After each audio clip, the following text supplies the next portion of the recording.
আপনার বয়সটা যাই হোক না কেন, আপনি 14 বছর থেকে 20 বছরের হয়ে থাকেন অথবা 20 বছর থেকে 40 বছরের মধ্যে হয়ে থাকেন, স্ত্রী আকর্ষণ প্রত্যেকটি মানুষের মধ্যেই থাকে।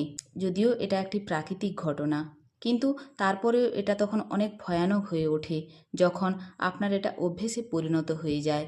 কারণ এই স্ত্রী আকর্ষণ আপনার চিন্তাকে নোংরা করে, আর তখন আপনি আপনার লিমিট ক্রস করার কথা চিন্তা করেন। আর এটা তখন হয় যখন আপনি আপনার ভবিষ্যৎ এবং জীবনকে বাজি রেখে কেবলমাত্র একটি স্ত্রীর কথা চিন্তা করতে থাকেন। প্রতিটি মানুষের জীবনে এমন একটি সময় অবশ্যই আসে যখন তার কোনো একটি স্ত্রীকে অনেক ভালো লাগে, সে কাউকে না কাউকে ভালোবেসে ফেলে।